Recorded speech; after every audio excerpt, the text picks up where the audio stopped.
Hello guys, so what is up? Welcome back to my channel guys. And if wala pa ka nakasubscribe, subscribe down below. And if ever nakasubscribe ka, don't hesitate to click the bell button if ever para ma-notify ka kung ako'y bagong upload, diba? And guys, if ever naka-help tong previous vlog na ko about buying a laptop, mga tips and my own experience, don't hesitate to share it. So after a few days of my tips and experiences when buying a laptop guys, someone told me na ngano dili ko magbuhat og video when buying a smartphone. Then I realized guys nga few years back I keep on buying my smartphones like kada tuig guys, murag ikaduha ata ko makapalit og smartphone. Starting ato mga grade 6 ata ko, bali nagaipon na pug ko again guys, dili ko dato nagaipon lang jud ko kaayo, sobra naka nang dapat discipline jud okay, para if ever na kay gusto paliton guys, kung nakaipon mapalit mo diba. So after ato guys kay when I have the money, since kuan ko sa tech, I always buy a smartphone pag naay bagong release. Moto din ko sa pinakadulong nga tindahan kung asa to available na phone and I buy it. But before that, grabe jud akong research tapos compare, akong gina-compare tapos sige po ko sa akong budget if ever mo ba ito ang pinaka-maximum na performance that I could get out of my money and also available sa within isang lugar or through online. With those experiences guys, I'm gonna give you guys my own tips and tricks kung ginaunsa na ako pag-decide sa kung unsa nga phone ang ako ang ginapalit. And naka-remember ko nga ako isa ka classmate guys sa giingnan jud ko nga. So bali nag-buy ko og phone, then ano siya nga unsa na nga phone, ana ko nga Xiaomi, tas natingala siya guys nga. Unsa man na Xiaomi oy, mo ganay mo mga brand, mga exotic. Dili siya exotic na kanang dili ko siya sikat jud na brand. Sikat siya na brand pero siguro dili lang jud siya nga napakasikat sa among lugar atong nga time. So guys, I'm gonna give you a few tips guys which can help you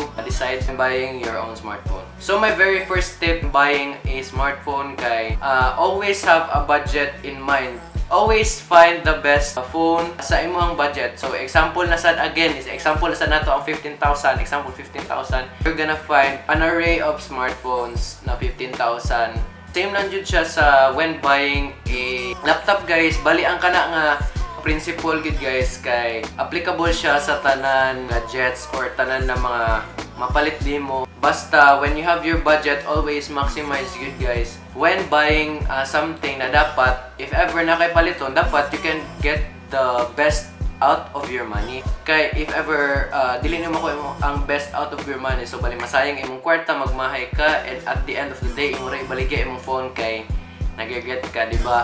Muna guys na sometimes matingalang ubang tao nga example magpalit og phone kani nice kay nga phone ang ako napalit, then mangutana sila kung tagpila na anak ko na tag ano lang man 7,000 or something or 5,000 man matingala sila halang ano ana ra man kabarato ngano nice man kaayo ana good and the camera tapos dili kay lag.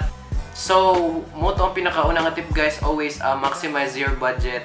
And second ako guys kay when naka-set na ka sa imong budget and na naka imong mga array of smartphones, second is dapat i-compare nimo ang tanan nga imong smartphone na napili. Ako'y website guys na ginatan-aw, you can check that out. Dili ko sponsored ato. You can check the website and ibutan ako siya sa description sa baba kung unsa ang link. And bali useful siya kay na dito ang cost effective ang isa phone. So bali bang for the buck na phone. Na dito naka-rank na siya, na po dito best seller sa month, na po dito mga top performing na mga phones. Taas og mga score sa mga pag-test sa mga phones when it comes to performance. So useful siya guys when comparing your phones kay pwede pud nimo bali compare ang mga different phones guys. Bali ikinan nimo dito kung unsa nga brand o unsa nga model and maglabas na dito guys. So bali click na lang nimo and you can like matapat-tapat nimo siya, so dili na ka maghasol-hasol og different tabs sa Chrome nimo kay para magbalin-balin pa ka kung unsay kanahian nato ng mga brand. So kato guys, isa lang di siya ka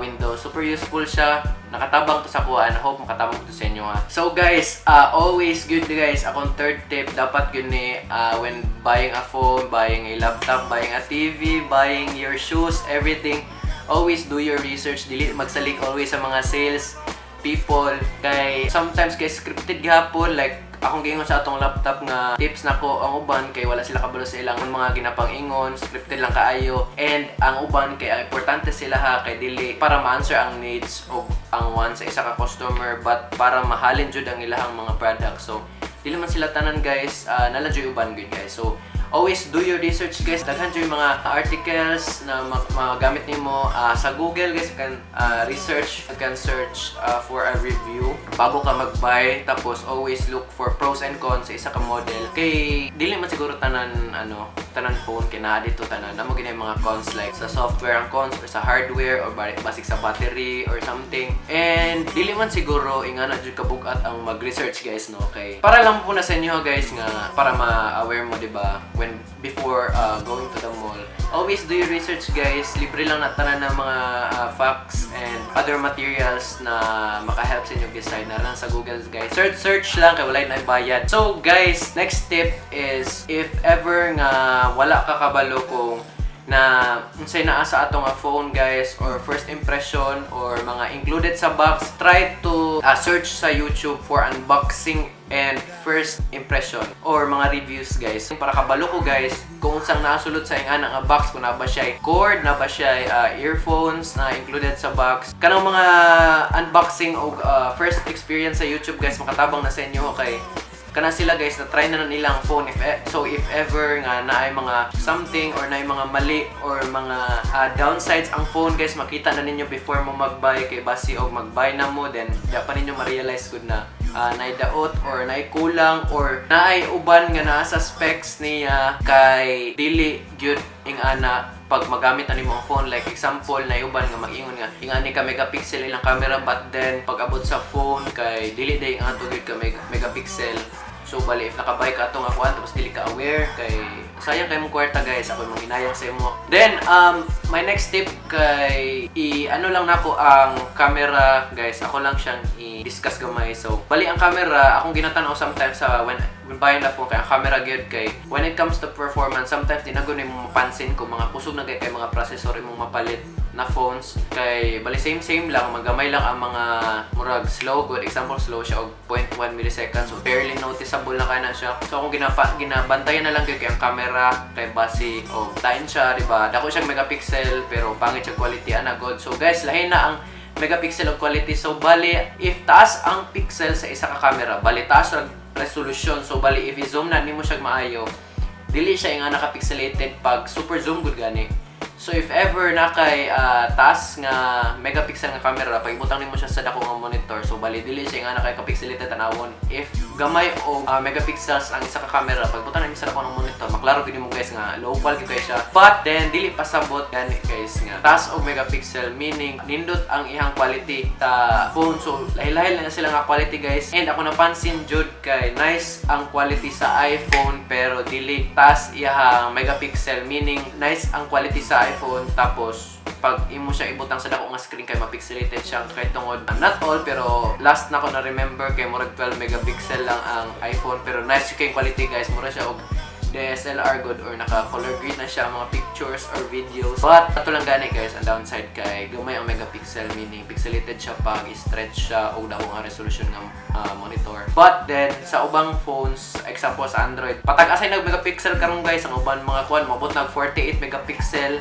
36 megapixel but then nay uban guys ang pangit ang quality. So dili ko siya nga naka-pixelated sa screen but then pangit siya quality so kailangan pa nimo siya i-edit color grade. If ever dili nimo ma-color grade ang isa ka photo kay bali murag dal ang colors overly or undersaturated, grabe ang brightness or ngit-ngit kaayo guys. So pangit jud siya in general ang quality. So always remember nga when buying a phone i-check ninyo ang mga sample photos. So again guys, i-research ka po na ninyo sample photos sa mga camera when buying your phones kay pag mag-try lang ka og tan-aw sa specs niya guys kay sometimes magka-same lang gyud na siya ang mga phones guys, matingala ka ng ingani mga presyo nila same lang sila specs ang duha ka phone but then ang isa mas taas ang price. Naginay differences ang uban guys, dili lang nimo makita sa specs. So i-try jud always to research sa Google tas YouTube kay unboxing and reviews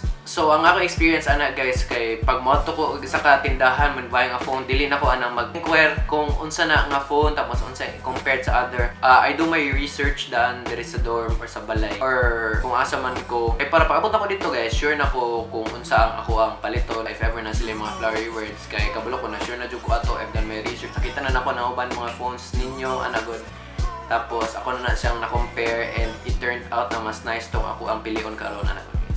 Bali guys, if naka-ask mo nga asa ko nagpangita og mga phones para i-compare, pwede mo naman mag-check sa Lazada, naga-Lazada ko for mga ginapalit sa mga people jud. Tapos katong ako ang website good na kung ginayon ganina.